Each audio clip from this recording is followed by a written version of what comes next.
খন্দকের চারপাশে সারাক্ষণ পাহারা দিতে হবে। আল্লাহু আকবার, আল্লাহু আকবার, আল্লাহু আকবার, আল্লাহু আকবার। শুনুন মুসলিম ভাইয়েরা, আল্লাহর রাসূল সাল্লাল্লাহু আলাইহি ওয়াসাল্লাম আমাদেরকে বলেছেন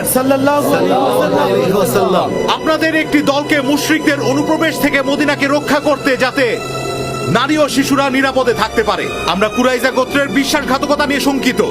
আল্লাহু আকবার, আল্লাহু আকবার।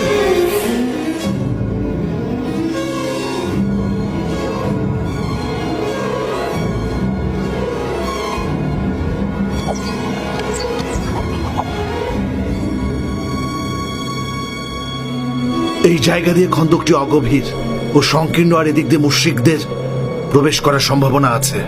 আসলে এই জায়গাটা অনেক তাড়াহুড়ো করে খনন করা হয়েছে ওসাইদ। এটা পুনরায় খনন করা উচিত, যেন অন্য অংশের মতো হয়, যাতে শত্রুরা প্রবেশ করতে না পারে। ভালো পরামর্শ সালমান। আপনার খন্দক খননের প্রস্তাবটা ভালো ছিল, আসলে একটি উত্তম প্রস্তাব ছিল। নিশ্চয়ই আল্লাহ আপনাকে আপনার এই কাজের জন্য উত্তম প্রতিদান দিবেন। আসুন।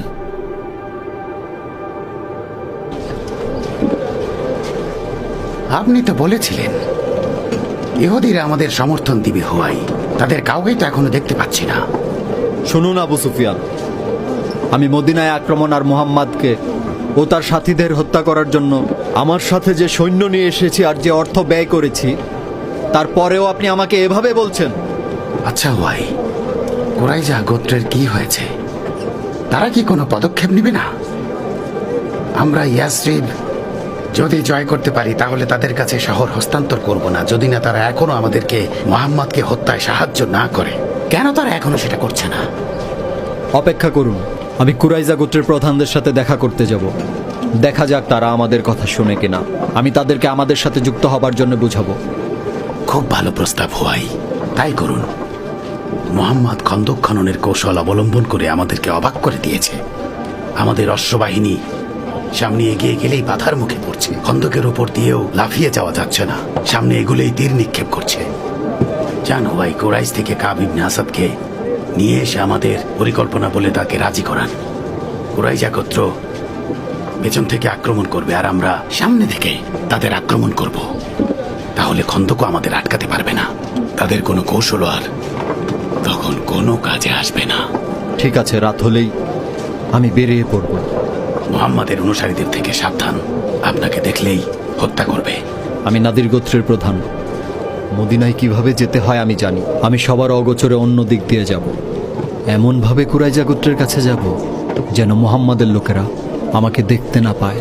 আমার জন্য একদমই চিন্তা করবেন না। লাকাস সালাম আব্বা। ওয়ালাকাস সালাম পুত্র আমার। কি খবর এনেছ বলো? তুমি কি তোমার ভাইদের ছেড়ে এসেছ? না আব্বা, মহান আল্লাহর প্রিয় রাসূল সাল্লাল্লাহু আলাইহি ওয়াসাল্লাম আমাদের মাঝে থাকা কয়েকজন যুবককে মদিনায় থাকার আদেশ দিয়েছেন, যেন আমরা অতর্কিত হামলা থেকে নিজেরা রক্ষা পেতে পারি। শোনো আবু নাইম, তোমরা খন্দক তৈরি করে শহরে নিজেদের কোণঠাসা করে ফেলেছ। শত্রুরা চারদিক থেকে ঘিরে রেখেছে। এভাবে যদি দিনের পর দিন, মাসের পর মাস চলতে থাকে, তাহলে তোমরা খাদ্যের অভাবে মারা যাবে। মহান আল্লাহ তাআলা স্বয়ং ওনার নবীকে রক্ষার দায়িত্ব নিয়েছেন।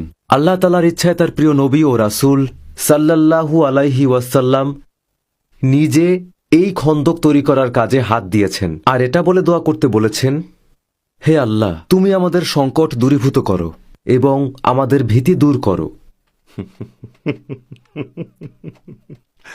এত বড় একটা সৈন্যবাহিনী